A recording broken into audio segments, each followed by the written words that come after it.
বলছি কীর্তনের প্রারম্ভে যদি প্রণাম দিতে হয় আগে তাদেরকে দিতে হবে। কাদের? যাদের আয়োজনে, যাদের প্রচেষ্টায়, যাদের উদ্যোগে এই মহতি হরিনাম যজ্ঞের আয়োজনটা হয়েছে। যাত্রা, নাটক, ফাংশন যা কিছু হোক না কেন, কিন্তু একটা কথা আমাদের প্রত্যেককে মনে রাখতে হবে, এটা কলিযুগ। এই যুগটাকে ভুলে গেলে হবে না। কলিযুগে বাবা যাগযজ্ঞ নয়, ব্রত পূজা নয়, ধ্যান তপস্যা নয়। কলির মানুষকে একটাই পদ অবলম্বন করতে হবে, সেটা কি? হরিরে নাম, হরিরে নাম, হরিরে নামাইব কেবলম কলমাস্তে নাস্তে নাস্তে ভগতির। তাহলে কলির মানুষের হরিনাম ছাড়া কোনো গতি নাই, কোনো গতি নাই, কোনো গতি নাই। একমাত্র ভব পারাপারের সম্বল হলো বাবা এই হরিনাম। আপনারা প্রশ্ন করবেন, মৌমিতা ও তো সব কীর্তনিয়ারা বলে, যারা ভাগবত পাঠে বসে তারাও বলে হরিনাম শোনো, হরিনাম গাও, একাদশী করো, ভগবানের চরণে তুলসী দাও, তুলসী গাছে জল দাও। ও ছাড়া ভগবানের নাম ছাড়া তোমাদের জীবনের কোনো পদ নাই। কি মাইরা, কীর্তনিয়া বলো আর ভাগবত পাঠ বলো, প্রত্যেকে ওই একটাই কথা বলে। কিন্তু কীর্তনিয়া বলো আর পাঠক ঠাকুর বলো, পাঠ করে চলে যাবে আর আপনারা আমরা সব শুনে চলে যাব, হবে না। এই কীর্তন বিষয়টা এমনই বাবা, একটু নারকেলের মতো। আমায়রা নারকেল চেনো তো? বাইরেটা একটা খসা আছে। নিতাই গৌর কৃষ্ণ প্রেমানন্দে হরি বল, হরি বল, হরি বল। তালি মায়েরা, কীর্তন হচ্ছে নারকেলের মতো। নারকেলটা কেমন? বাইরে একটা খসা, খসাটাকে ছাড়াবে, নারকেল পাবে মা? নারকেলের স্বাদ পাবে? বাইরের থেকে বাবা ভিতরে আরো কঠিন বেশি। সে কঠিন জিনিসটাকে ভাঙতে হবে, তারপরে নারকেলের শ্বাসটাকে টেনে বের করতে হবে, তারপরে আস্বাদন করলে তবে বুঝবে নারকেলের স্বাদটা কেমন। কীর্তন বিষয়টা বাবা ঠিক এই রকম। শুধু উপর থেকে কীর্তন, কীর্তনিয়া গাইবে আর শুনে চলে যাব, হবে না। একটু হৃদয়ঙ্গ করতে হবে। এই যে কীর্তনের প্রারম্ভে বাবা আমরা সবাই শুনছি, সবাই জানছি, কলির মানুষের হরিনাম ছাড়া কোনো গতি নাই। সত্যি কি বাবা গতি আছে? যে যত বড় ধনী হও না কেন, যার যত টাকা থাকুক না কেন, যার যত অর্থ থাকুক না কেন, কেউ যদি সারা জীবন সোনার পালঙ্কে ঘুমায়, কেউ যদি বাবা সারা জীবন টাকার বিছানায়ও ঘুমায়, কেউ যদি সারা জীবনটা দিল দিবম্বে কাটায়, তবু কিন্তু মনে রাখতে হবে শেষের দিনে তোমার আপন কেউ নয়। যারা এখানে গীতা ভাগবত জ্ঞানী বাবা, তারা ভালো করে জানবেন, যা যা জগতে দেখছো বাবা সব অনিত্য বস্তু। আর নিত্য বস্তু যদি থাকতে হয় সেটা একটাই, যেটা হলো আমার গৌর গোবিন্দ চরণ। আর যা যা কিছু দেখছো বাবা, আজকে তোমার আছে, কালকের অন্য কারোর হবে, পরশু অন্য কারোর ছিল। তোমার যদি সম্পদ হতো তাহলে তো তুমি সারা জীবন আঁকড়ে ধরে রাখতে পারতে। পারবো কি? তোমার একা ফেলে রেখে চলে যাবে। যেদিন এসেছিলে বাবা পরনে একটা সুতোও ছিল না, আর যেদিন ভব ছেড়ে চলে যাব সেদিনও পরনে একটা সুতোও যাবে না। এসেছো খালি হাতে, যাচ্ছ তুমি খালি হাতে। বাবা আপনারা আমরা যারা ইতিহাস পড়েছি, আলেকজান্ডার মরার আগে বলে গিয়েছিল, যখন আমাকে দেহটাকে ওই কফিনের বাক্সে করে নিয়ে যাবে, যাবার সময় আমার দুটো হাত যেন কফিনের বাক্সটা এমন তৈরি হয় যেন আমার হাত দুটো বাইরে রেখে যাওয়া হয়। সবাই প্রশ্ন করলো কেন? বলে আমি সমাজকে দেখাতে চাই যে আলেকজান্ডারের মতো ব্যক্তি, যার এত অতুল সম্পত্তি ছিল, কিন্তু দেখো যখন কফিনের বাক্সে করে নিয়ে যাচ্ছে তখন তার হাতে একটা কিছু নেই। যেমন এসেছিল খালি হাতে, চলে যেতে হচ্ছে তার খালি হাতে। তাহলে কিসের এত অহংকার বাবা, কিসের এত আমার আমার করা? কিন্তু আমরা কলির মানুষ বাবা সব বুঝি, বুঝেও না বোঝার ভান করি। সকাল থেকে সন্ধ্যা পর্যন্ত যতক্ষণ না বিছানায় যাচ্ছি ততক্ষণ শুধু কি করি, ছেলে আমার, মেয়ে আমার, জায়গায় আমার, জমি আমার, বিষয় আমার, বৈভব আমার। কিন্তু যতই আমার আমার করো না কেন, বাঁশি যদি বেজে যায় পড়ে থাকবে সরকারি খামার। এসেছো একা, তুমি যাবে একা। শেষের দিনে তোমার সঙ্গী হবে বাবা কর্মফল। এইটা খুব খেয়াল রাখতে হবে মা, আমি কি কাজ করছি, আমি সৎকর্ম করলাম না অসৎকর্ম করলাম, আমি ধর্ম কাজে যুক্ত আছি না নেই, আমি সাধু সঙ্গ করলাম না গুরুচরণ আশ্রয় করলাম, কতদিন যাবত আমি একাদশীর উপবাস করছি, কতদিন আমি ভগবানের চরণে চন্দন তুলসী দিলাম, এই ভালো ভালো কর্ম আমার সাথে যাবে। তবে বাবা আমি মৌমিতা একটা গ্যারান্টি দিতে পারি, আর একজন আমাদের সাথে যাবে। জানি না আপনাদের এই পুতুল সাথে নিয়ম আছে কিনা, তবে আমার ডায়মন্ড হারবার এলাকায় নিয়ম আছে। মানুষ মরে গেলে কিছু সাথে দাও বা না দাও, সে বড় লোক হোক আর গরিব হোক, মৃত্যুর পর বাবা দুটো জিনিস ভাড়া করতে হবে, একটা হলো খোল আর একটা হলো করতাল। আর যখন মরা দেহটা বার করবে পিছনে বাজবে বলো হরি হরি বল, বলো হরি হরি বল। কি মায়েরা আপনাদের এই পুতুল সাথে বাজে তো? এখানেও বাজে? বাস। আচ্ছা মা, এবার এই জায়গাটা একটু অনুভব করবেন, আমি বললাম বলে নয়। আচ্ছা, যখন দুর্গা পূজা, কালী পূজা, লক্ষ্মী পূজা, সরস্বতী পূজা, মনসা পূজা, শীতলা পূজা, যাই পূজা হোক না কেন, যেদিন বাবা বিসর্জন হয় সেদিন তো দুমদাড়াক্কা ডিজে বাজে। কি বাবা আপনাদের এই পুতুল সাহাতে বাজে তো? নাচানাচি হয়? আমার এলাকায় এমন ধুমধাড়াক্কা বক্স বাজবে বাবা, যেন হার্ট এক্ষুনি ব্লক হয়ে গেল। তাহলে ভালো করে ভেবে দেখেন বাবা, এগুলো চেতনা, এগুলো অনুভব। ওটাও তো মা, মাকে জলে ফেলতে যাচ্ছ, মাকে বিসর্জন করছো, তখন তুমি নাচানাচি করে ডিজে বাজাচ্ছ। আর যেদিন আমাদের দেহ বিসর্জন হবে সেদিনকে একটা লরিতে করে বাবা ডিজে বাজালে হতো না? নিশ্চয়ই হওয়ালে হতো। তাহলে হওয়াচ্ছি না কেন? এই জায়গায় আমার চৈতন্য মহাপ্রভু শিক্ষা দিলেন, ওরে কলির জি ভালো করে চেয়ে দেখ পিছনের দিকে, এলি খালি হাতে যাচ্ছিস খালি হাতে, তাহলে শেষের দিনে তোর কর্ম ফলে যাচ্ছে। আর কে যাচ্ছে? তোর যারা আগলে বসে রেখেছিলিস, যাদের আগলে বসে রইলে কৃষ্ণ ভজন করতে পারলি না, কেউ কি গেল? গেল না। তাহলে যাচ্ছে কে? এই হরি নামে যাবে।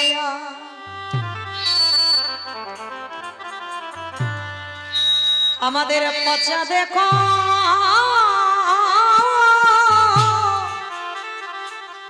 দেখো যা,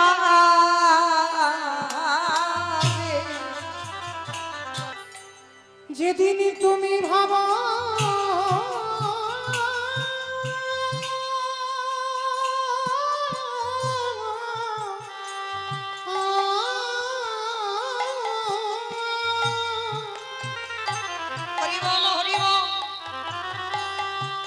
যেদিন তুমি ভাবা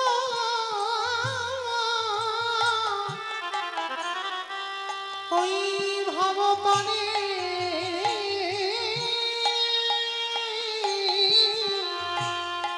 পারি যা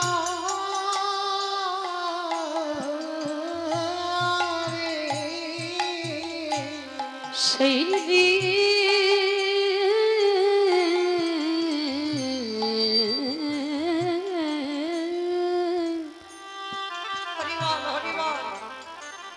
সেই দিনে নাম যাবে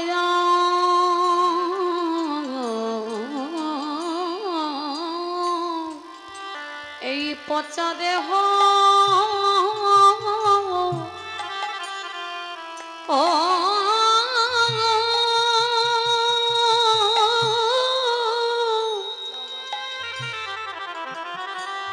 দেহ যা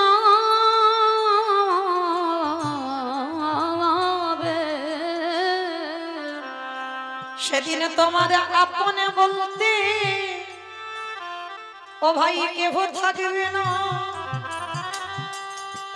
যেদিন খাঁচা ছেড়ে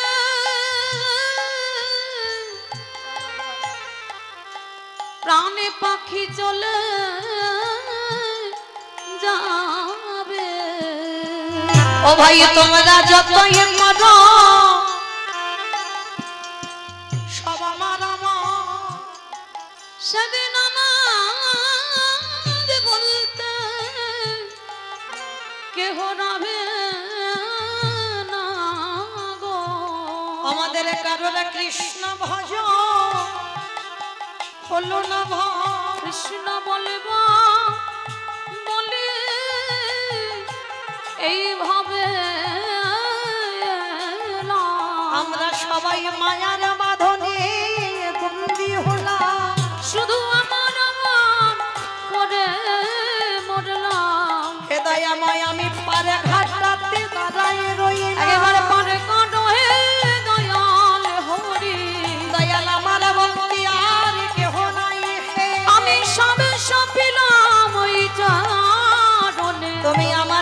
সে ধরে টেনে নিল ওগো বাবা পারের কান্ডারি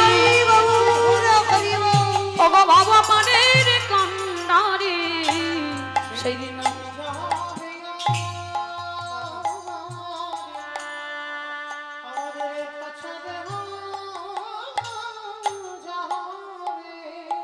আসতে তাহলে চলেন আজকের আমরা সবাই সেই গুরুর পাদ পদ্ম আশ্রয় করি আমরা গৌর গোবিন্দ ভজন করব। সবাই যখন একত্রিত হয়েছে বাবা, যোগ একবার আসে আর বিয়োগ হয়ে গেলে সে যোগে আর ফিরে আসে না। কারণ এই রাত্রিবেলা ঘুমাবো বাবা, বলতে তো পারবো না যে সকাল হবে কি হবে না। কি গো, কেউ গ্যারান্টি দিতে পারবো? পরীক্ষিত রাজার জীবনে গ্যারান্টি ছিল 7 দিন থাকবে, আর আপনাদের আমাদের জীবনে এখনো গ্যারান্টি নাই বাবা 7 দিন থাকবো। তাহলে চলেন আজকে সবাই যখন একত্রিত হয়েছি আমরা কিছুক্ষণের জন্য যাব শ্রীধাম নদিয়া নবদ্বীপ ধাম। কি মাইরা সবাই নদিয়ায় যাবে তো? সবাই যাবে? তা সবাই চলে গেলে কীর্তন কাকে নিয়ে হবে? কীর্তন তো একা একা হয় না, কি হয় বাবা? সত্যযুগে ভগবান খেলা করেছিল, ত্রেতা যুগে ভগবান খেলা করেছিল, দ্বাপরেও ভগবান খেলা করলো, কলিতেও খেলা করলো। সত্যযুগে বাবা 4 নারায়ণ হয়ে খেলেছিল, ত্রেতা যুগে 4 ভাই হয়ে খেলেছিল, দ্বাপর যুগে 24 জন বন্ধু, 12 জন প্রধান 12 জন উপপ্রধান, 24 জন বন্ধু নিয়ে খেললো। ভগবান 3 যুগে খেলা করে সুখ পাইনি, আনন্দ পাইনি। কেন বাবা? খেলোয়াড়ের সংখ্যাগুলো কম ছিল, আর যত খেলোয়াড়ের সংখ্যা বেশি হবে বাবা খেলে সুখ হবে। তাই কলিযুগে ভগবান একেবারে অগন্তি, কোনো হিসাব নয়, মানে হিসাবের বাইরে হয়ে গেল। লাখো লাখো মানুষ, কোটি কোটি মানুষ সবাই হরি নামে যোগ দিল। আর মহাপ্রভু বললেন এই কলিযুগে যে খেলাটা হবে এই খেলায় একা একা নয়, যত ভক্ত বেশি হবে তত বাবা খেলায় আনন্দ পাওয়া যাবে। তাহলে চলো আমরা সবাই যখন একত্রিত হয়েছি, এটা আপনাদের এই পুতুল সাহা জায়গা নয়, খোল করো তাহলে ধ্বনি হচ্ছে, মানে এটাই নবদ্বীপ, এটাই বৃন্দাবন। তো চলেন আমরা সবাই যখন নদিয়ায় যাব, সত্যতে নারায়ণ, ত্রেতাতে রাম, দ্বাপরে কৃষ্ণ, কলিতে গৌরাঙ্গ। তো প্রভু যেদিন এলো নদিয়ায় ভাবটা কেমন ছিল? বৈষ্ণব মহাজনেরা বৈষ্ণব পদ লিখেছে বাবা, কত সুন্দর কথা দেখো। আজ নদিকা উদয়গিরি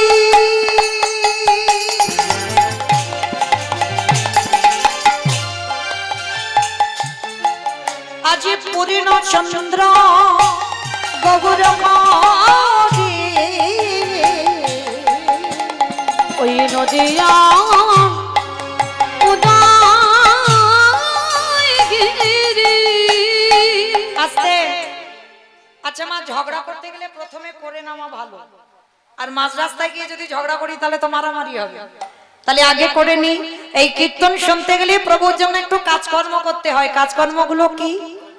শঙ্খধ্বনি, উলুধ্বনি, আর যাদের যাদের হাতগুলো এসেছে, যাদের হাত আসেনি বলবো না, যারা বাড়িতে খুলে এসেছে বলবো না, আর যাদের হাত আপনাদের এই পুতুল সাহাতে এসেছে, কি মা সবার হাত আছে তো? মাঝখানে যদি একটা লাইট দিত না, আমি কাউকে দেখতে পাচ্ছি না, সবাই আমাকে দেখতে পাচ্ছে, আমি কাউকে দেখতে পাচ্ছি না। হরি বল। কারণ বাবা আগে ভক্তের সঙ্গে নয়নে নয়ন না হলে কীর্তন হয় না। কারণ আমি তো কাউকে দেখতে পাচ্ছি না, সবাই আমাকে দেখতে পাচ্ছে, আমি দেখতে পাচ্ছি না, মানে আমি অন্ধ হয়ে কীর্তন গাইছি। তো চলেন, করার তো কিছু নাই। তো আজকে সবাই আমরা যখন যাব ভগবানের নাম শুনতে গেলে 3টে কাজ, শঙ্খধ্বনি, উলুধ্বনি, আর যাদের যাদের হাত এসেছে। কি মা হাত এসেছে তো? যাদের এসেছে কই একবার দেখাও তো দেখি। নিতাই গৌর প্রেমানন্দী হরি বল, হরি বল, হরি বল। বেশ, তাহলে সবার হাত আছে। অমাইরা আমাকে দেখাতে বলিনি, আমি বললাম আমার এই যে যুগলে দাঁড়িয়ে আছি ওনার কাছে আত্মসমর্পণ করলাম প্রথমেই বসে। কারণ নববিধা ভক্তিতে শেষে বললেন আত্মনিবেদনম, আর ওটা যদি না হয় বাবা কৃপা হবে না। ওই জন্য ভগবানের কাছে জানিয়ে দিলাম প্রভু আমি হরিবাসুরে এসেছি। কেমন? আচ্ছা মা কই একবার উলুধ্বনি দাও তো দেখি একবার। আজ নদী উদয়গিরি আমার গোড়ারি গুনা গুনা গুনা গোড়ারি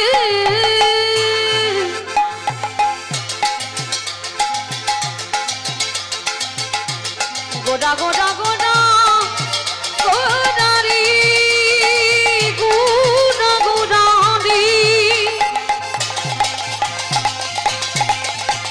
ওই নদিয়া বেচা আমার আমার কানে গোড়া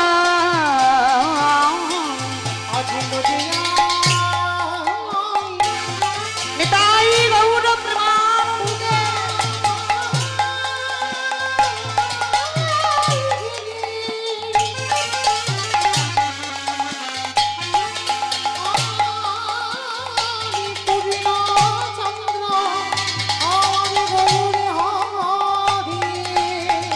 কৃপা করি হইল উদার, আজ কৃপা করি হইল উদার, কৃপা করে হইল ওই না সোনার নদিয়া প্রভু উদয় খলা সোনার নদী আছে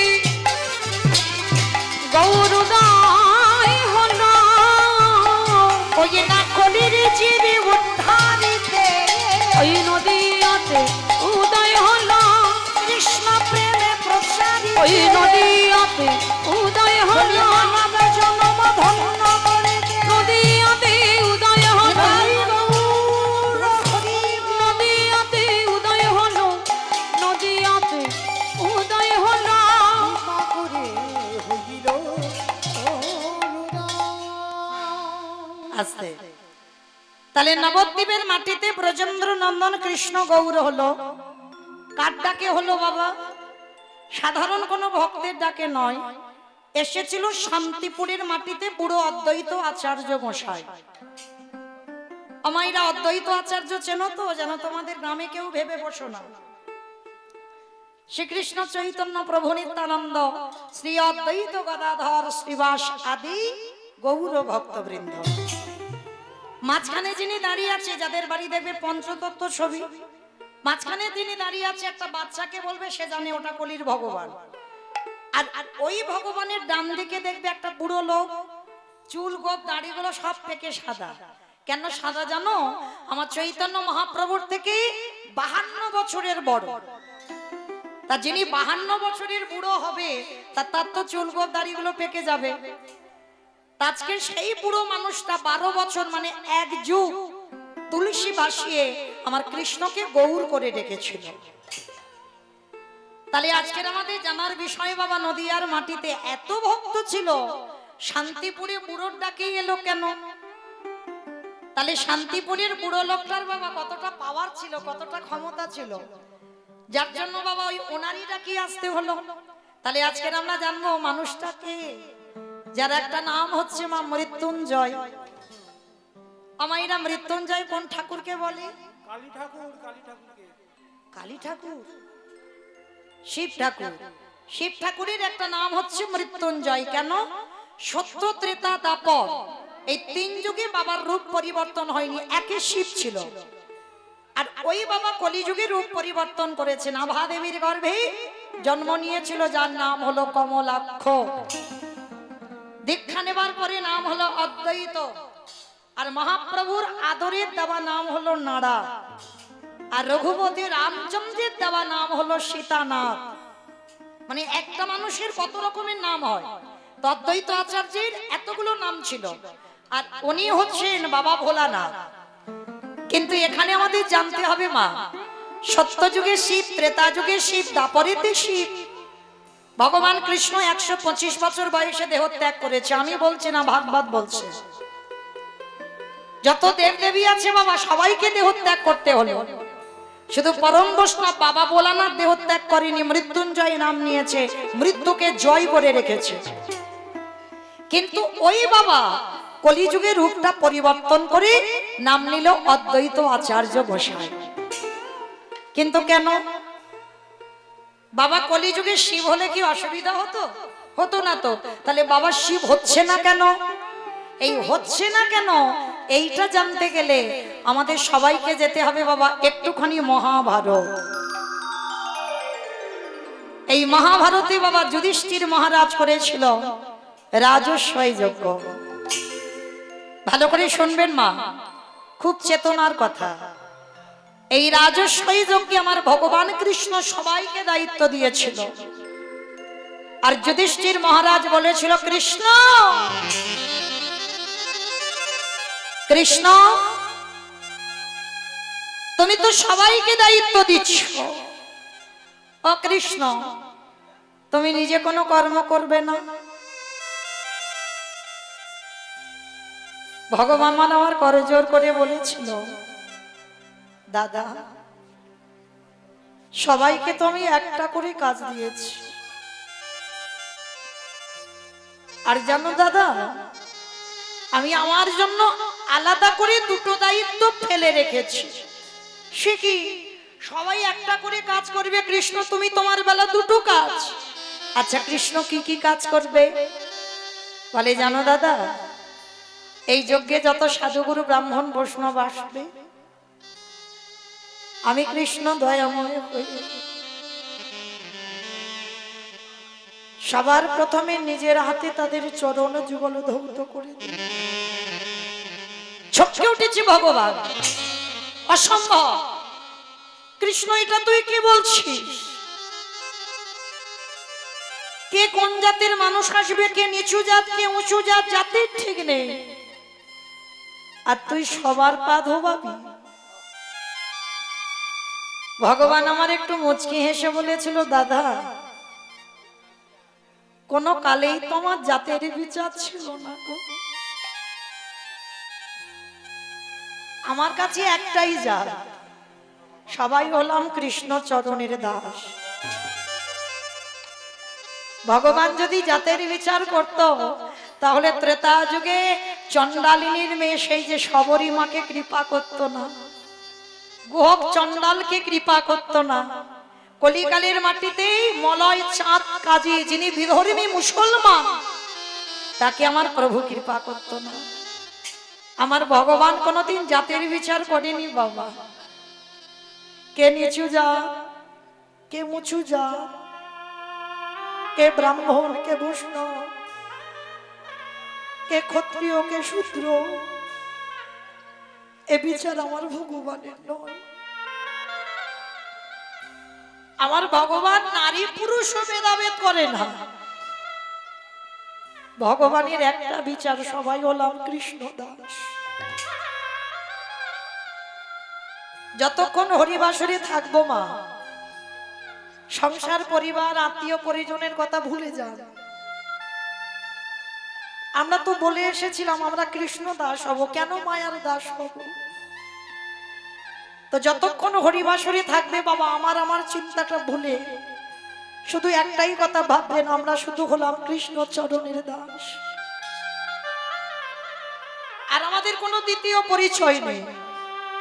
তা ভগবান কৃষ্ণ রাজস্বই যজ্ঞে পা ধোবার দায়িত্ব নিচ্ছে কেন? এটাই তো শিক্ষা। নিজে আচরি ধর্ম জীবেরই শিখায়, নিজে না করলে ধর্ম জীবকে শেখানো না যায়। কি বাবা, যদি আমার আচরণ ঠিক না হয়, আমি নিজে যদি কৃষ্ণ বলে না কাঁদি, আমি যদি নিজে মানুষকে সম্মান না করি, সাধুগুরু বৈষ্ণব দেখলে আমি যদি নতজানু না হই, তাহলে কি আমার কথা শুনে কারোর চৈতন্য হবে বলে মনে হয়? আগে যারা শিক্ষার জায়গায় দাঁড়াবে বাবা, আগে তাদের চেতনাটা তৈরি করতে হবে, তারপরে অপরকে শিক্ষা দেবে। তাই তো ভগবান কৃষ্ণ রাজস্বই যজ্ঞে সবার আগে পা ধোয়ার দায়িত্বটা নিয়েছে। কেন নিল জানো? এই গোটা সমাজকে শেখালো, রে কলিজি তোদের দ্বারেও যদি সাধুগুরু বৈষ্ণব আসে, সবার আগে আমাদের কর্তব্য মনুষ্য জীবনে আগে বাবা পা ধোয়ার ব্যবস্থা করতে হবে। আমরা অনেকে মানি না বাবা, তবে একটা কথা বলবো, আমি এই ভারতবর্ষে কেন, ভারতের বাইরে বাংলাদেশেও যেতে হয়, উত্তরবঙ্গেও যেতে হয়, বম্বেও যেতে হয়, এগুলো যেতে হয় আমাদের কীর্তনে। তো সব জেলাতে কীর্তন করি বাবা, কিন্তু প্রতিটা যারা ইউটিউব কীর্তন শোনেন তারা দেখবেন প্রত্যেকটা জায়গায় আমি একটা কথা, একটা জায়গার নাম বলি। সেটা কোন জায়গা জানো? এই মেদিনীপুরের মাটি। এই মাটিটা বড় ধন্যাতি ধন্য মাটি, যে মাটিতে আপনারা জন্ম নিয়েছি।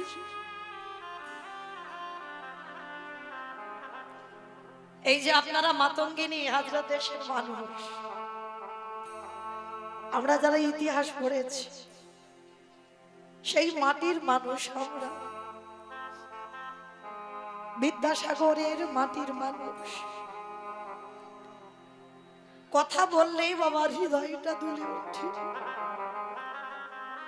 তাই ভক্ত যদি পেতে হয় আসতে হবে বাবা মেদিনীপুরের মাটিতে।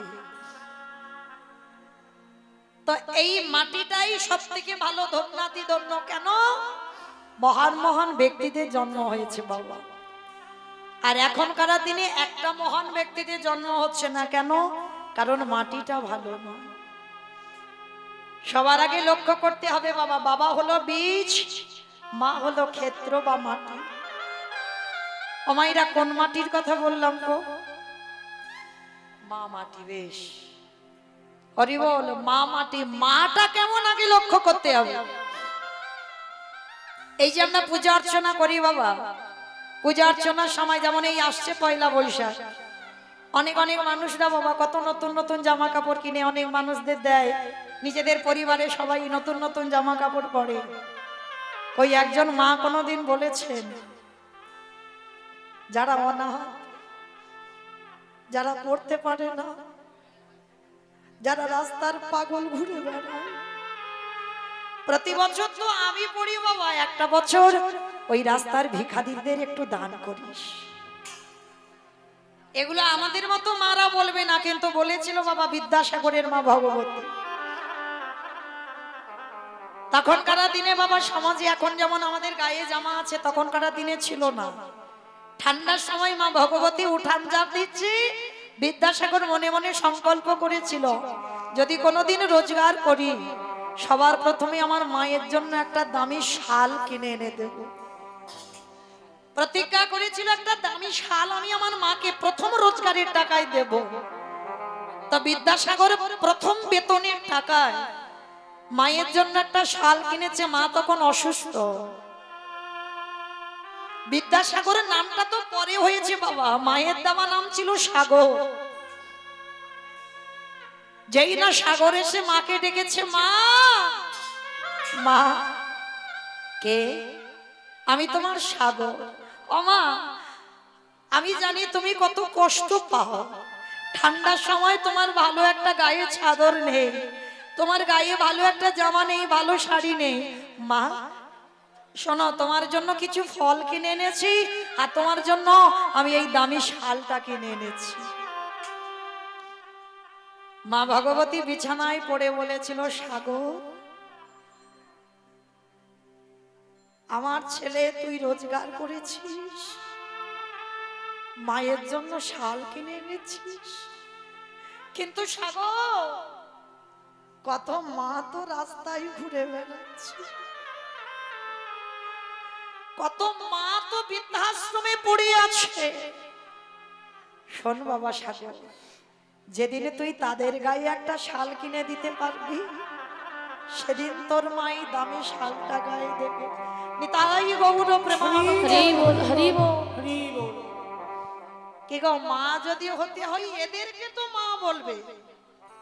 আর আমরা মা গুলো কেমন, শুধু আমরা ভালো থাকবো, আমরা ভালো পড়বো, এতটুকু চেতনা শক্তি, চেতনা বোধ আমাদের নেই যে প্রতি বছর আমি দুর্গা পূজায় পড়বো, কিন্তু আমার ছেলে একটা বছরে যারা ভিখারি, অনাথ, কাঙাল, যারা পড়তে পারে না, আমার ছেলে এক বছর ওই বেতনের টাকায় যত মাইনের টাকা পাবে সমস্ত টাকাটা যেন ভগবত সেবায়, অতিথি সেবায় যেন দেয়। পিতাই গৌর প্রেমানন্দে। হরি বল, হরি বল, হরি বল। তবে তো তুমি মা হবে। তো আজকের ভগবান কৃষ্ণ রাজস্বী যজ্ঞে শিক্ষা দিয়ে দিল। কলির জীবদের বললেন, ওরে কলির জীব, দুয়ারে যদি সাধুগুরু বৈষ্ণব আসে, সবার আগে চেষ্টা করবি নিজের হাতে তাদের চরণ যুগল ধোয়াতে।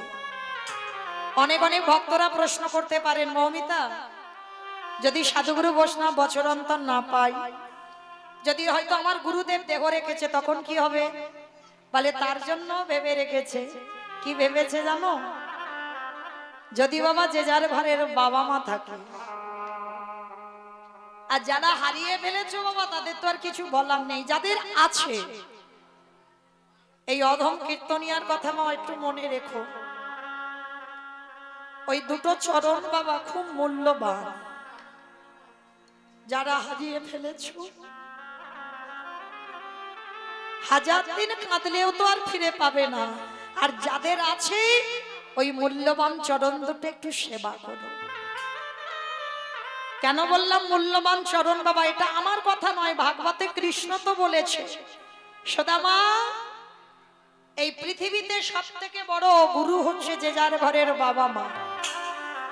তারপরে গুরু হলো শিক্ষা গুরু, দীক্ষা গুরু, তারপরে গুরু হলাম আমি ভগবান। কই একবারও তো বাবা ভগবান কৃষ্ণ বলেনি আমি বড় গুরু? যে বড় হয় বাবা সে কোনোদিন মাথা তুলে বলে না আমি বড়। বড়রা কোনোদিন বলবে না যে আমার সম্মান হোক। জগতে যদি বড় বলে তবে তো তুমি বড়। তো আজকের ভগবান কৃষ্ণ সমাজকে শিক্ষা দিল সব থেকে বড় গুরু যে যার ঘরের বাবা মা। যেতে হবে না বাবা হরিদ্বার, দক্ষিণ ভারত, পশ্চিম ভারত, কুম্ভ মেলায়, কোথাও যেতে হবে না যদি তুমি জীবিত ভগবানকে সেবা করো। এটা আমার কথা নয়, ভগবানের কথা। জীবিত ভগবানকে সেবা করতে হবে। কে গো মায়েরা, এত পূর্ণ সঞ্চয় করিনি যে ভগবানকে সাক্ষাতে দেখবো। তাহলে সাক্ষাতে দেখতে হবে ভগবান তো সেই যে যার ঘরে জীবিত ভগবান বাবা মা। আর যেমন দুর্গা পূজা, লক্ষ্মী পুজো, কালী পুজো, সরস্বতী পুজো সব পুজো করছো, বছর অন্তর একবার বাবা মাকে পুজো করো। সিংহাসনে রাখো, সিংহাসনে বসিয়ে নিজের হাতে চরণ যুগল ধৌত করে, নিজের হাতে বছরে একবার মালা পরিয়ে, নিজের হাতে একবার যত্ন করে বাবা মাকে খাওয়া।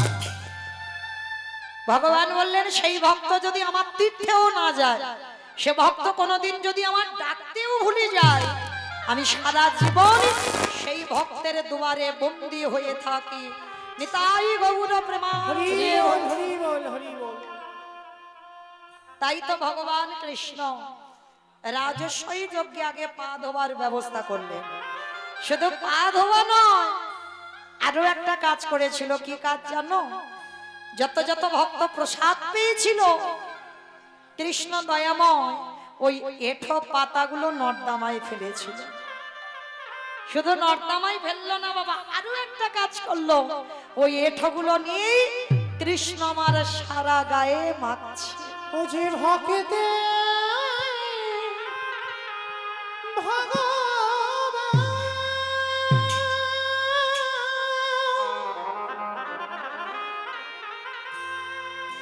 ও যে ভক্ত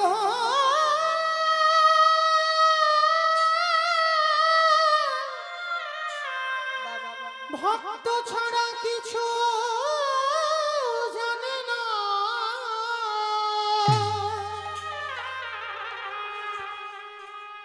তাই তো যুগে যুগে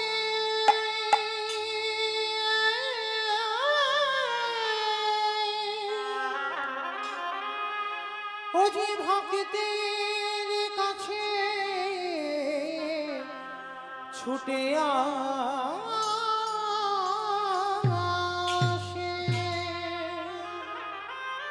আমি ভক্ত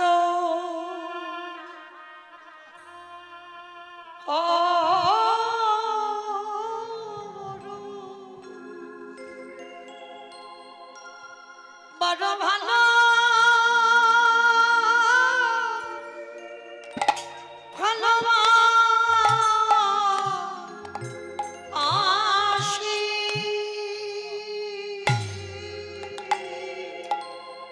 আমি ভক্ত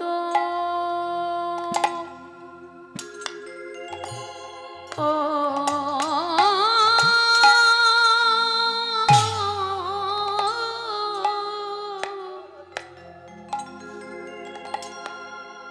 ভক্ত বড় ভালো ও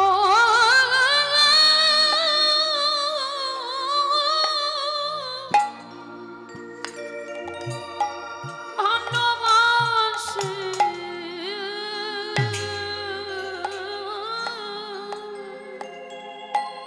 ওগো আমি ভক্তি ভক্ত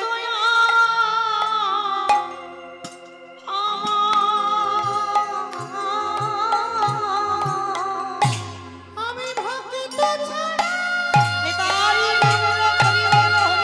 হরি বল হরি বল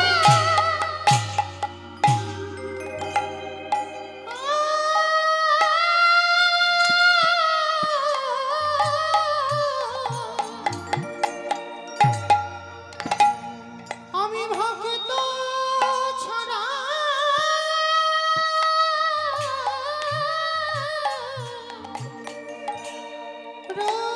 রহিতে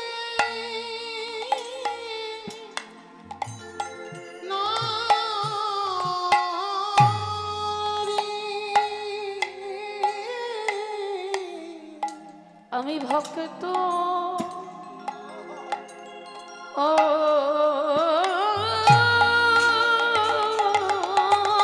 বড় ভক্ত বড় ভালো ও ভালোবাসে যুধিষ্ঠির বললেন কৃষ্ণ রে অনে কৃষ্ণ রে, এই জগতের সংসার মাঝে যুধিষ্ঠির বলছে তুই আজকে পাতা কুড়াচ্ছিস কেন পা ধোয়াচ্ছিস কেন ঠিক আছে ওগুলো মেনে নিলাম ভক্তদের ঠকাইয়ে মানলি কেন ভগবান কৃষ্ণ হেসে বললেন দাদা গো এ যে হলো আমার কর্ম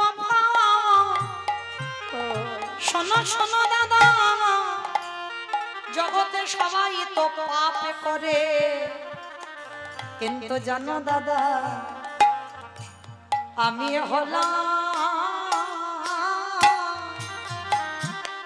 হলাম মহাপাপী এ জগতে সবাই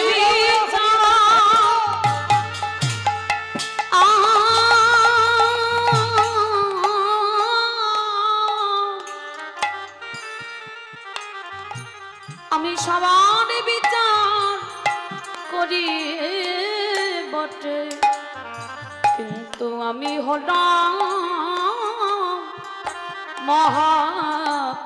মহাপাপী। যুধিষ্ঠির চমকে উঠেছে অসম্ভব কৃষ্ণ তুই নিজেকে বলছিস মহাপাপী কি এমন পাপ করেছিস বলি ওগো দাদা গো যে পাপ আমি করিলাম ওই পাপ আমি দাপরিতে করি না করেছিলাম আমি আমার ত্রেতা যুগে রামচন্দ্রের অবতারী ওমা রাম অবতারী তুই পাপ করেছিস কি পাপ বলে দাদা নিজের হাতে আমি মণিপুত্রকে বধ করলাম বাবা মণিপুত্রটাকে বিশ্বের সবার মণির ছেলে যার নাম ছিল রাবণ আর যেই না রাবণ নামটা শুনেছে যুধিষ্ঠির মহারাজ চমকে উঠেছে বলে কৃষ্ণ তোর মাথা ঠিক আছে তো বলে কেন বলে আরে রাবণের মতো দুরাচার তাকে মারলে জীবনে পাপ হয় তা ভগবান কৃষ্ণ কথাটা শুনে বলছে দাদা এই জায়গায় তো জগৎ ভুল করে ফেলে সবাই বলে রাবণ নাকি খারাপ কিন্তু রাবণের বাইটাটা সবাই দেখল রাবণের ভিতরে কোনোদিন দর্শন করলো না যারা বাবা আত্মজ্ঞানী হবে তারাই তো রাবণের ভিতরে ঢুকবে সচরাচর ভক্ত তো রাবণের ভিতরে ঢুকতে পারবে না রাবণের ভক্তিটা কেমন ছিল জানো বাইরেটা খুব কঠিন দেখলে মনে হবে বাবা ভালো লোক নয় দেখবেন এই জগতেও কোন কোন ব্যক্তি আছে তার বাইরেটা দেখলে মনে হবে ও মোটে ভালো নয়, মানে সব সময় যেন একটা রাগ রাগ মতো, সব সময় যা কথা বলবে বাবা রেগে রেগে কথা বলে, কিন্তু তার সঙ্গে যখন মেলামেশা করবে তখন বুঝতে পারবে মানুষটার হৃদয়টা কেমন। তো রাবণের স্বভাবটা কেমন ছিল জানো? এই যে বাবা কয়েকদিন আগে রামনবমী হয়ে গেল, তাই না? হয়ে গেল তো, রাধে।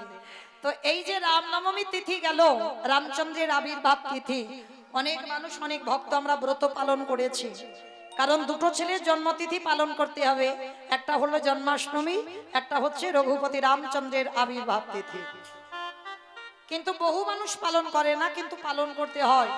মনে রাখতে হবে বাবা আমরা হিন্দু ধর্মের মানুষ, আমরা সনাতন ধর্মের মানুষ, এইটা ভুলে গেলে হবে না। আমাদের হিন্দুদের হিন্দুত্বটা ভুললে হবে না বাবা। এখন তো আবার রাম নাম করা যাবে না, রাম নাম বললে আবার ভয় হয়, কারণ সবাই বাবার সঙ্গে সঙ্গে চলে যাবে পার্টির দিকে, কিন্তু অপরাধ নিও না বাবা। রামচন্দ্র তিনি ত্রেতা যুগের আমাদের ভগবান, তার সঙ্গে আমাদের এগুলো সম্পর্ক কেন হবে, কিসের জন্য হবে? আর কেন আমি রামচন্দ্রের নাম বলতে পারবো না হরিবাসরে? আমি একজন কীর্তনিয়া হয়ে আমাকে তো বলতেই হবে সত্যতে নারায়ণ, ত্রেতাতে রাম, দাপরে কৃষ্ণ, আর কলিযুগে ভগবান গৌরাঙ্গ মহাপ্রভু। তাহলে রামের কথা তো বলতেই হবে, তাহলে এতে বাবা পার্টি আসবে না, কেমন? আর কেউ যেন বাবা অভিমান টান করো না, আমি বলছি বলে। তা আমার এই রঘুপতি রামচন্দ্র রাবণকে বধ করেছিল অকাল বোধন দুর্গা পূজা করে। এইটা যেমন বাসন্তী পূজা হচ্ছে, যেটা বাবা আশ্বিন কার্তিক মাসে যে দুর্গা পূজাটা হয়, অকাল বোধন দুর্গা পূজা, ওই পূজাটা করেছিল। দুর্গা পূজাটা কে করেছিল না? রঘুপতি রামচন্দ্র রাবণ বধের জন্য। দুর্গা পূজাটা রাম করেছিল রাবণ বধের জন্য। কিরকম জানো মা? অনেক চেষ্টা করেছিল বাবা, কিছুতে রাবণকে মারা যাচ্ছে না। কেন? রাবণ তো একজনের চরণে আরাধনা করে বেঁচেছিল, শক্তি আরাধনা। আর শক্তি আরাধনা মানে মা, এই মায়ের আরাধনা করে রাবণ বেঁচেছিল। তা রাবণের ভাই বিভীষণ রামচন্দ্রকে বলেছিল, প্রভু আমার দাদাকে তুমি মারতে পারবে, একটা কাজ করতে হবে, তোমাকে দুর্গা পূজা করতে হবে। বলে দুর্গা পূজা? আমার দলে তো সবাই বানর, আমার দলে সবাই মানব, পুরোহিত তো নেই। পূজা করতে গেলে বাবা পুরোহিতের দরকার, ব্রাহ্মণ দরকার, তাহলে কি করে পূজাটা হবে? বিভীষণ হেসে বলেছিল, প্রভু লঙ্কার মাটিতে যদি পুরোহিত থাকতে হয়, একজনই তো বড় পুরোহিত আছে, সেটা হলো আমার দাদা রাবণ। আর যেই না বলেছে রামচন্দ্র হেসে উঠেছে, বলে বিভীষণ তোমার মাথা ঠিক আছে তো? রাবণের মৃত্যুর জন্য দুর্গা পূজা করব, আর রাবণ আসবে আমার দুর্গা পূজা করে দিতে? হ্যাঁ, তোমার মাথা ঠিক আছে? তা বিভীষণ বলছে, প্রভু আমার মাথা ঠিক আছে, তুমি গন্ডগোল করছো। বলি হে দয়াময়, পুরোহিত কাকে বলে জানো? পুর মানে নগর, হিদি মানে মঙ্গল, যিনি নগরের মঙ্গল করে। কি গো, শুধু একটু ওই সিধে নিয়ে চলে যাবে, চাল ডাল আলু সবজি ফল মিষ্টি ধুতি গামছা শাড়ি, মনে মনে করছো অনেক কিছু দিলাম ঠাকুর মশাইকে, না, কিন্তু ওই কটা যে তুমি দিলে, কিন্তু বিনিময়ে তোমার গ্রামে যে কি দিয়ে গেল সেটা তুমি জানো না। পুরোহিত তাকে বলে, পুর মানে নগর, হিত মানে মঙ্গল, যিনি গোটা নগরের মঙ্গল করে তাকেই বলা হয় পুরোহিত। বলে প্রভু তুমি জানো না আমার দাদা সব থেকে বড় ব্রাহ্মণ, তুমি একবার আমার দাদাকে নিমন্ত্রণ করো, আমার দাদা এসে দুর্গা পূজাটা করে দেবে। তাহলে কে রাবণকে নিমন্ত্রণ করতে যাবে? লক্ষণ, লক্ষণ এসো, তুমি একটু গিয়ে রাবণকে নিমন্ত্রণ করে এসো, আমার দুর্গা পূজাটা যেন করে দিয়ে যায়। লক্ষণ ভয় পাচ্ছে নিমন্ত্রণে যেতে, ভগবানের ভাই হয়েও ভয় পাচ্ছে, আর চুরি করে বাবা একটা কোমরে ছুরি নিয়ে গেছে। কেন বাবা? তীর ধনুক তো নিয়ে যেতে পারবে না, নিমন্ত্রণ করতে কেউ তীর ধনুক ব্যবহার করবে না, তার ছোট্ট একটা ছুরি কোমরে করে লুকিয়ে নিয়েছে। ভগবান তো অন্তর্যামী, বুঝতে পেরেছে। লক্ষণকে ডেকে বলছে, লক্ষণ তুমি জানো না পুরোহিত নিমন্ত্রণ করতে কেউ অস্ত্র ব্যবহার করে? ফেলে দাও। দাদা বলল, কিন্তু লক্ষণ ফেলেনি বাবা, চুরি করে নিয়ে গিয়েছে। আর চুরি করে যখন নিয়ে গেল, ওই রাবণের দরজায় গিয়ে ডাক দিয়েছিল, মা।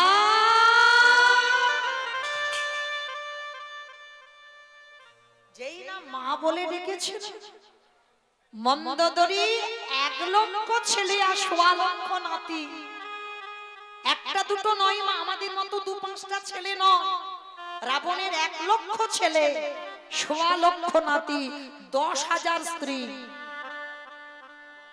লঙ্কার রাবণ, সেই রাবণের স্ত্রী মন্দোদরী, প্রথমা স্ত্রী মন্দোদরী বসে বসে দরজায় কাঁদছে। আরে লক্ষণে যেই না মা ডেকেছে, ছুটে গিয়ে মন্দোদরী দেখে না লক্ষণ দাঁড়াইয়ে আছে। আর যেই না দেখেছে, তাড়াতাড়ি করে মন্দোদরী বলছে, হায় বাবা আমার ঘরে আয়। আর আসতেই বাবা ভগবানের ভাইকে সিংহাসনে বসিয়েছে, চরণ ধোবাবার জন্য পাত্র এনেছে, ঘটি এনেছে, জল দিয়ে ধোবাবে, ভগবানের ভাই বলে কথা তো। আর দেওয়ালেরও কান আছে মা। একজন কর্মচারী দেখেছে, দেখে রাবণের কাছে ছুটে গেছে, মহারাজ মহারাজ আপনি দেখবে চলেন, এক্ষুনি আমি দেখে এলাম তোমার যে চিরশত্রু তার ভাই তোমার বাড়িতে ঢুকলো। রাবণ বুঝতে পেরেছে লক্ষণ এসেছে, আর যেই না বুঝতে পেরেছে না, পাগলের মতো বাবা ঊর্ধ্বশ্বাসে ঘরে ছুটে গেছে। আর দরজায় গিয়ে বাবা দেখে না লক্ষণ সিংহাসনে বসি, দরজায় গিয়ে রাবণ চমকে উঠেছে। অগমন্দোদরী মানে স্ত্রীকে ডাকছে, তুমি কেমন মা হয়েছো? হ্যাঁ গো, 1 লক্ষ ছেলে 1.25 লক্ষ নাতি, আমার বংশে বাতি দেওয়ার মতো কেউ নেই। তার লক্ষণে যদি সেই এলো, তুমি সিংহাসনে বসালে, পারলে না তোমার একটু কোলে করে বসাতে? কে বলবে রাবণ খারাপ? তার ভক্তিটা কোন জায়গাটা একটু ভাবে। কি গো, সিংহাসনে বসালে, পারলে না তোমার একটু কোলে বসাতে? ও বাবা, আবার ঘটি এনেছো পা ধোবাবে বলে? কেন গো, তোমার চোখের জলের এত অভাবে পড়ে গেল? ওগো মন্দোদরী, তুমি কি পারিলে না তোমার চোখের জলে লক্ষণের চরণ ধোবা?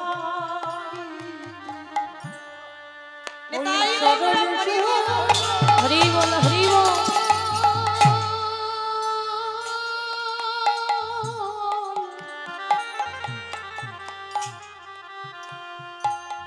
ওই চরণ যুগল একেবারে হৃদয়ে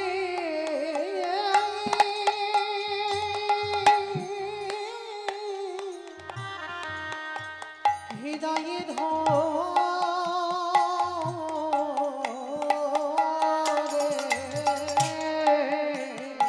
তোমার চোখের জলে চড়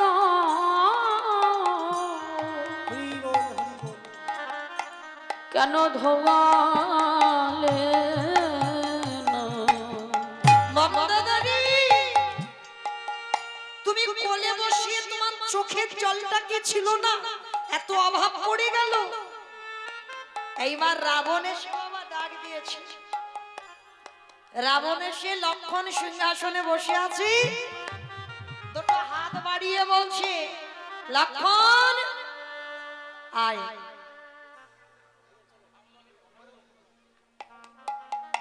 আয় একবার আমার হৃদয় আয়। এই জায়গাটা বাবা একটু লক্ষ্য করে, রাবণ যেই না হাত বাড়িয়ে ডাকছে, লক্ষণ যেতে পারছে না। কেন?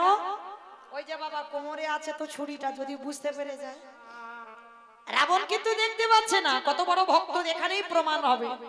তা লক্ষণ যখন দাঁড়িয়ে আছে, যেতে পারছে না, রাবণ রাজা তখন বলছে, কিরে আসতে পারছিস না মানে? পুরোহিত নিমন্ত্রণ করতে এসেছিস, আবার কোমরে ছুরি ব্যবহার করেছিস?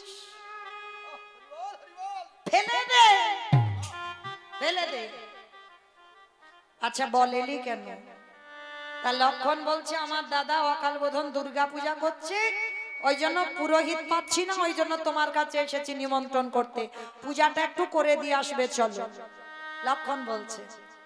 তা রাবণ হেসে হেসে বলছে, হ্যাঁ রে লক্ষণ, তা তোর দাদা দুর্গা পূজাটা কেন করছে?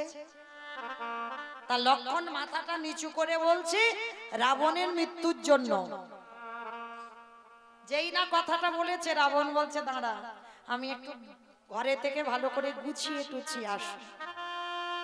তা লক্ষণ মনে মনে করছে, এ কি শুনতে টুনতে পাইনি কানে?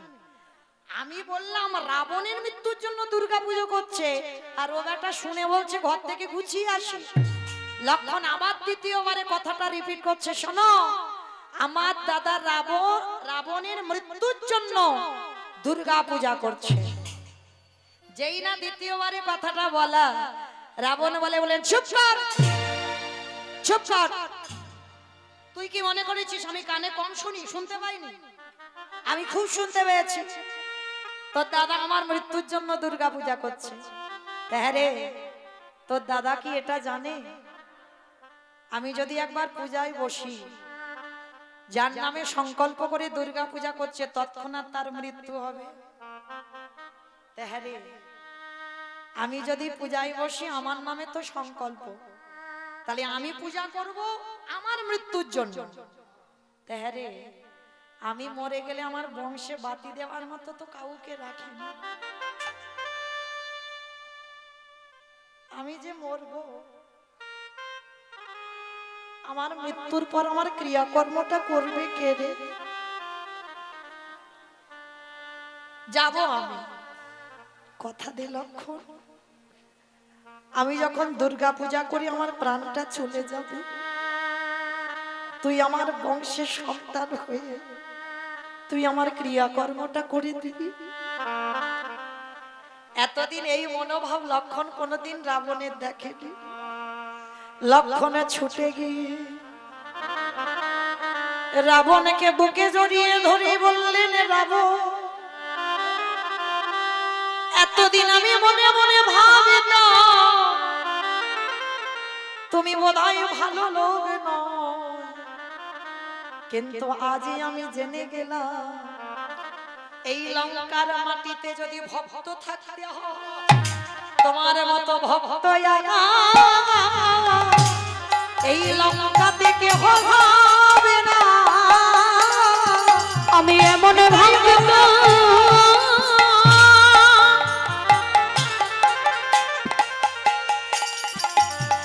কহু দেখি না গো, বলে তোমার মতো ভক্ত এই লঙ্কায় আর কেউ নেই। যেই না বলেছে তোমার মতো ভক্ত আর কেউ নেই, এইবার রাবণ গুছিয়ে নিয়ে লক্ষণের সঙ্গে যাবে। সবে মা দরজা দিয়ে লক্ষণ একটা পা বের করেছে, মন্দোদরী মা পিছন থেকে ডাক দিয়েছে, লক্ষণ কিরে আমার স্তনদুগ্ধ পান করে তুই বেঁচে আছিস? বাবা আপনারা জানেন তো, যেদিন রাম রাবণের যুদ্ধে লক্ষণ শক্তিশালী পড়ল, তখন শুধু ওই বিষণ্ণ করলি পাতা নয়, মৃত সঞ্জীবনী আর সতী নারী স্তনদুগ্ধ লেগেছিল। আর সতী নারী তখন একজনই ছিল, যেটা হলো মন্দোদরী মা। আর মন্দোদরী স্তনদুগ্ধ না পান করলে লক্ষণ বাঁচত না। ওই বিষণ্ণ করলি পাতার রসের সঙ্গে সতী নারী স্তনদুগ্ধ দিতে হয়েছিল। আর সতী নারী তো মন্দোদরী মা, পঞ্চসতীর মধ্যে একজন সতী। তা মন্দোদরী মা বলছে, লক্ষণ আমার স্তনদুগ্ধ পান করে তুই বেঁচে আছিস, আমি তোর মা, আজকের একটা জিনিস চাইবো, দিবি বাবা? মা তুমি না থাকলে তো আমি বেঁচেই থাকতাম না, বলো তুমি আমার কি চাও, আমার কাছে কি চাও? খোকা রে এই জীবনে মররে আমি জীবনে কোনোদিনে তোর কাছে কিছু চাই না, তবে যদি সত্যি তুই আমার বক্ষের রক্ত পান করিস, তাহলে আজই আমি তোর কাছে আঁচল পেতে ভিক্ষা চাই না। বলো মা তুমি কি চাও? খোকা তুই আমাকে একটাই বর দে, জানোই আমার শীতের সিঁদুর অক্ষয় থাকে। আমি অন্য কিছু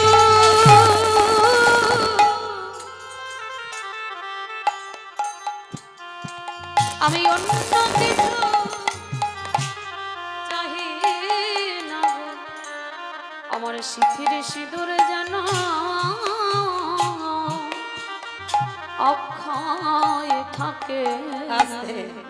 তাহলে মায়েরা সেই রাবণ রাজা গেল মৃত্যুর পর, কেউ আর ফিরে আসেনি। পরবর্তী দিনে বিভীষণের সঙ্গে বিবাহ হলো, আর সেই বিভীষণের সঙ্গে বিবাহ হয়ে মন্দোদরীমার শীতের সিঁদুর আজীবন অক্ষয় রয়ে গেল। কোনদিন শীতের সিঁদুর মুজলো না কেন? এই পৃথিবী বাবা যতদিন থাকবে ধর্মের জয় হবে, অধর্মের ক্ষয় হবে হবে হবে। কারণ দুষ্কৃতীদের বিনাশ করবার জন্য, সাধুদের পরিত্রাণের জন্য, ধর্মরাজ্য প্রতিষ্ঠা করবার জন্য ভগবান যুগে যুগে অবতীর্ণ হয়েছে। যদা যদা হি ধর্মস্মং यदा यदा हि धर्मस्य ग्लानिर्भवति भारत ग्लानिर्भवति भारत अभ्युत्थानं धर्मस्य अभ्युत्थानं धर्मस्य तदत्मानं सृजाम्यहम् तदात्मानं सृजाम्यहम् परित्राणाय साधु परित्राणाय साधूनां विनाशाय च दुष्कृतं विनाशाय च दुष्कृतां हरे संस्थापनार्थाय संभवामि यो